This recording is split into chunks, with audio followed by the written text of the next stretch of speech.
नमस्कार, मैं विकास मिश्रा सीआरसी लखनऊ की ओर से आप सभी दर्शकों का सादर अभिवादन करता हूं, आप सभी को सादर प्रणाम करता हूं।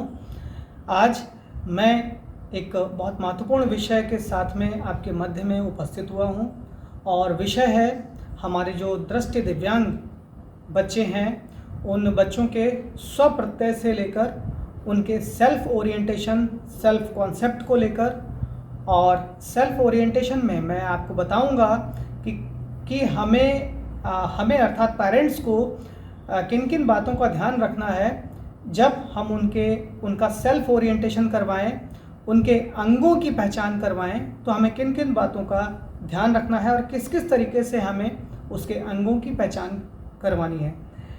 मैंने बहुत सारे केसेस में देखा है कि जो हमारे दृष्टि दिव्यांग भाई बहन एक एडल्ट स्टेज में पहुंच जाते हैं तो बहुत सारे केसेस में उन्हें अपने अंगों के बारे में जानकारी नहीं होती।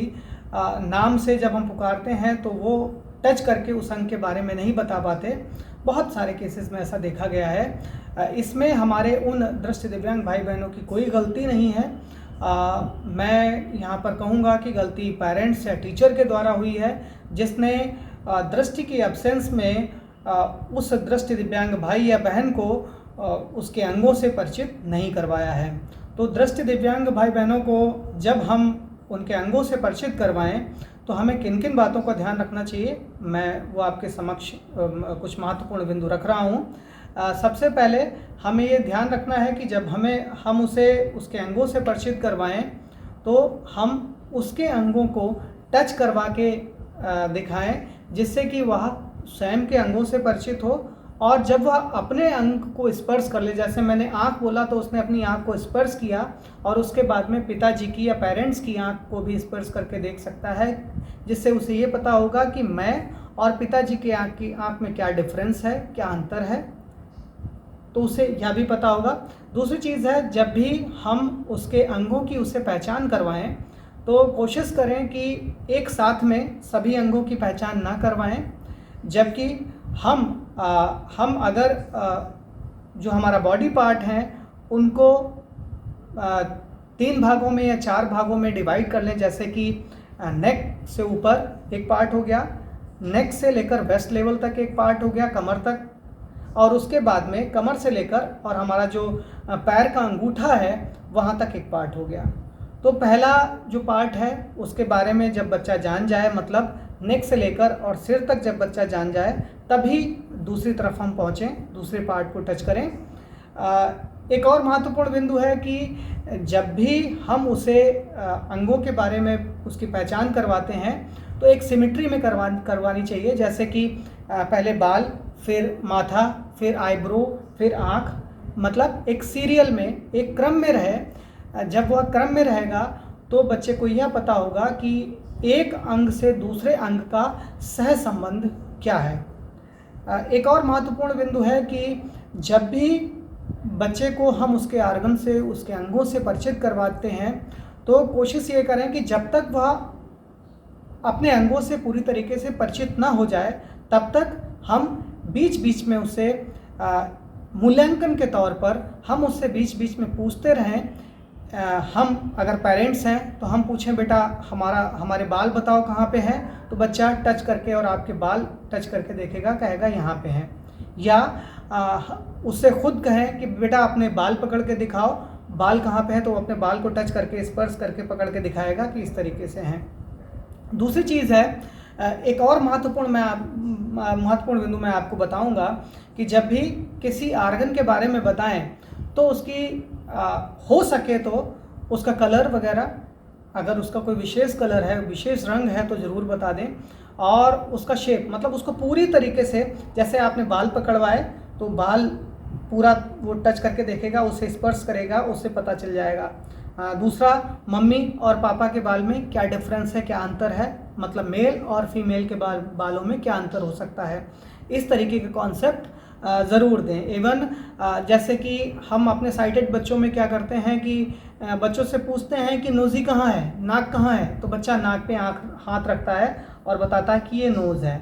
ठीक है, उसमें बच्चे ने सही बताया, साइटेड बच्चे ने सही बताया क्योंकि वो नोज़ को देख पा रहा है। लेकिन जब भी हम अपने विजुअली इम्पेयर्ड बच्चों को बताएं कि नोज़ कहाँ है तो उसे पूरा ओरिएंटेशन देना चाहिए, जिससे कि वो प्रॉपर बच्चा सीख पाए कि नोज़ कहाँ से और कहाँ तक आती है। ज़्यादातर केसेस में हमने देखा है कि हम जो साइटेड बच्चों को सिखाते हैं तो खाली हमने नोज़ बता दिया और नोज़ से वो पूरा क्लियर हो गया। लेकिन यहाँ पे मैं आपको बताऊँगा कि अगर आप नोज़ बता रहे हैं तो उसे नॉस्ट्रिल के बारे में भी, जो नथुए हैं उनके बारे में भी ज़रूर बताएं। एक और महत्वपूर्ण बिंदु मैं आपको बताऊंगा कि जो हमारे बच्चे हैं उनको, जो दृष्टि दिव्यांग बच्चे हैं, इवन साइटेड बच्चे हैं या किसी और डिसेबिलिटी से ग्रसित बच्चे हैं, उनको भी आप ये ज़रूर बताएं कि जो भी आर्गन है उसका हिंदी नाम क्या है और अंग्रेजी नाम क्या है, क्योंकि हिंदी और अंग्रेजी दोनों नामों के बारे में पता होना चाहिए जहाँ तक मुझे लगता है। देखिए, जैसे ही बच्चा मैंने कहा कि सबसे ऊपर हेयर है, बच्चे ने हेयर को टच किया, बताया कि हेयर ब्लैक कलर का होता है, ठीक है। और जब ओल्डर एज में व्यक्ति पहुंचता है, जब उसकी उम्र बढ़ने लगती है और 50-60 के आसपास पहुंचता है, तो ये इनका कलर ब्लैक से वाइट हो जाता है, सफ़ेद कलर हो जाता है, बाल पक जाते हैं। तो ये भी अगर आप बताते हैं तो बच्चे का एक कॉन्सेप्ट क्लियर होगा। दूसरी चीज़, मम्मी के बालों को टच करेगा, उसको ये बताएंगे बच्चे को कि देखिए, फीमेल के बाल जो है वो बड़े रखे जाते हैं और मेल के बाल छोटे रखे जाते हैं ज़्यादातर केसेस में। कई एक्सेप्शन है जहाँ पे फीमेल भी छोटे बाल रखती हैं, लेकिन ज़्यादातर केसेस में हम देखेंगे कि माएँ जो हैं, जो मदर्स हैं, जो फीमेल्स हैं, वो बड़े बाल रखती हैं। तो ये भी हम उसे डिफरेंस बता सकते हैं। उसके बाद बालों के बाद में हेड आता है ना। तो हेड बता सकते हैं कि भाई जो हेड है वो हेड के ऊपर ही बाल उगते हैं। इवन पूरा चेहरा आप टच करके दिखा सकते हैं कि देखिए ये इस तरीके का शेप होता है जो आपके हेड का है। हेड का शेप कैसा है ना, ये आप बता सकते हैं। हेड या सिर जिसे बोलते हैं, है ना, सिर का शेप कैसा है, ये पूरा सिर बोला जाता है ना। तो ये आप उसको बता सकते हैं। वो अपने हेड को टच करेगा, फिर आपके हेड को टच करेगा, उसे पता चल जाएगा कि पापा बड़े हैं तो इसलिए पापा का हेड बड़ा है, मैं छोटा हूँ तो मेरा हेड छोटा है। साथ साथ में आप उसको बताएं कि हेड का जो फ्रंट पार्ट होता है, सामने का पार्ट होता है, उसको हम लोग बोलते हैं फेस। जहाँ पे नाक मुंह सब कुछ स्थित है, इसको हम फेस बोलते हैं। अब बच्चा फेस से परिचित हो गया कि फेस या चेहरा किसे बोलते हैं। ज़्यादातर जो बच्चे हैं चेहरे से परिचित नहीं होते। चेहरा वो मुंह को बताते हैं या किसी और चीज़ को बताते हैं, तो चेहरे से भी वो परिचित हो जाएगा। अब चेहरे में हेड जो है, जो ये फोर हेड जिसे बोलते हैं, जिसे माथा बोलते हैं, ये इसे फोर हेड बोलते हैं। माथे के ऊपर बाल होते हैं और माथे में नीचे की तरफ जो होती हैं आईब्रो होती हैं, इन्हें भौं बोलते हैं। ये यहाँ पे बाल होते हैं और ये यहाँ पे बीच में जुड़ जाती हैं। देखिए बच्चे का कॉन्सेप्ट बिल्कुल क्लियर हो रहा है कि आईब्रो कैसी होती हैं और आईब्रो कहाँ पे होती हैं। बच्चे का कॉन्सेप्ट पूरी तरीके से क्लियर हो गया। आईब्रो के बाद में नीचे आई लैशेस पे आ जाएंगे, आई लिड्स पे आ जाएंगे, जिन्हें पलकें बोलते हैं। अपर आई लिड जो है मूवेल होती है, आँख को बंद करके और खोल के भी आप दिखा सकते हैं कि आई लिड जो है मूव कर रही है। जब आँख बंद कर रहे हैं, खोल रहे हैं, तो नीचे की आई लिड मूव नहीं कर रही है।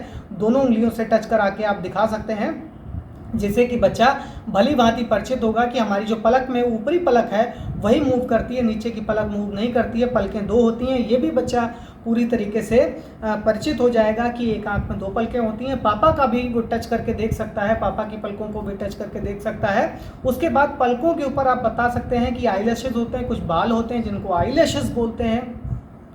आई लैशेस से भी, जिसे रोहें बोलते हैं या जो भी हो, आई लैशेस बोलते हैं, आप बच्चे को परिचित करा सकते हैं। तो यह इन आर्गन के बारे में थोड़ा सा बच्चे को ओरिएंटेशन कराना ज़रूरी है। फिर उसके बाद में इन आई लिड्स के बीच में ये आँख स्थित होती है, जिसे हम हाथ से टच नहीं करते, क्योंकि जैसे ही आँख से टच करेंगे, आँख में हाथ से टच करेंगे प्रॉब्लम होगी, आँख में इरिटेशन होगी या हमें अजीब सा लगेगा, तो आँख को हाथ से टच नहीं करते हैं। तो बहुत सारे बच्चे मैंने देखा है विजुअली इम्पेयर्ड, वो आँख में उंगली इस तरीके से डाल लेते हैं। तो उनको बताना है कि आँख में उंगली नहीं डाली जाती है, फिंगर नहीं डाली जाती है, क्योंकि आँख एक बहुत ही नाजुक अंग है। तो उसको इस बारे में हम बता सकते हैं।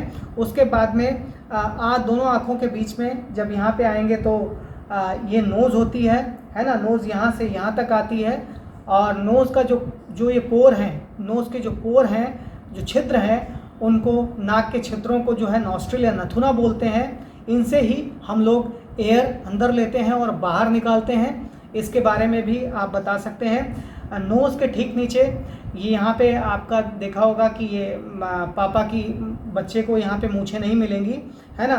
और आप बता सकते हैं कि माउथ, बच्चे को बता सकते हैं ये माउथ होता है। ये माउथ जो मैं बोल रहा हूँ तो वो चल रहा है, ये माउथ हमारे माउथ के चारों तरफ जो है लिप्स होते हैं।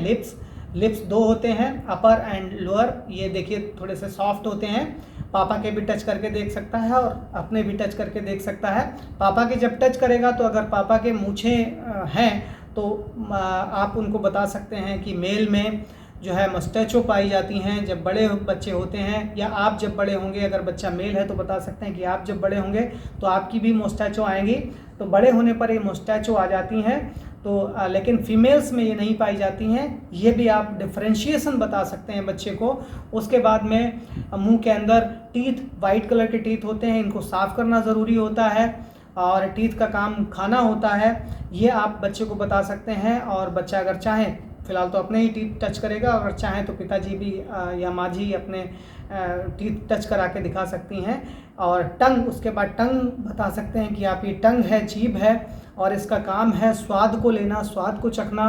तो जैसे ही बच्चा जीभ को टच करेगा वो पता चल जाएगा कि ये जो है सॉफ्ट पार्ट है, और हर किसी में जीभ पाई जाती है। आप अपनी जीभ भी टच करा के दिखा सकते हैं। उसके नीचे आप बताएंगे कि ये जो है इसको चिन बोलते हैं, ठोड़ी बोलते हैं। सबसे नीचे का पार्ट है ये, इसको ठोड़ी बोलते हैं। और इस पे जो मेल पुरुष होते हैं उनके दाढ़ी निकलती है, और जो फीमेल होती है उनकी दाढ़ी नहीं निकलती यहाँ पे।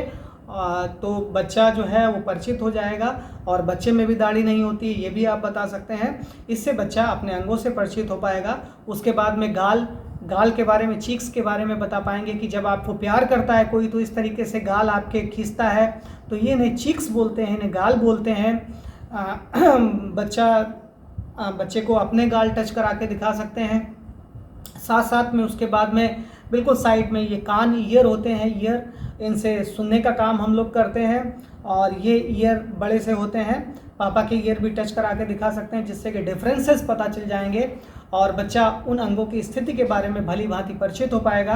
फिर उसके बाद में नेक के बारे में आप बताएंगे कि दैट इज़, ये नेक का पार्ट है, और नेक के ऊपर ही हेड स्थित रहता है। और नेक जो है, हेड में जो मूवमेंट होता है वो नेक के द्वारा ही होता है। तो ये सारी चीज़ें आप बच्चे को बता सकते हैं, जिससे कि बच्चा अपने आर्गन से, अपने अंगों से भली भांति परिचित हो पाए, और उनकी स्थितियों के बारे में भी विशेष रूप से जान पाए। ये मैंने हेड से ऊपर अंगों के बारे में बताया।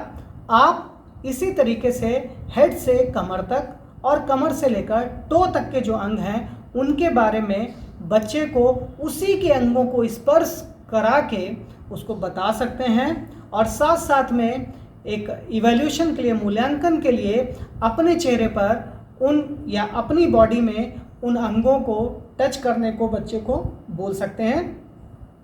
इस तरीके से वह सेल्फ ओरिएंटेशन कर पाएगा और अपने अंगों से भली भांति परिचित हो पाएगा।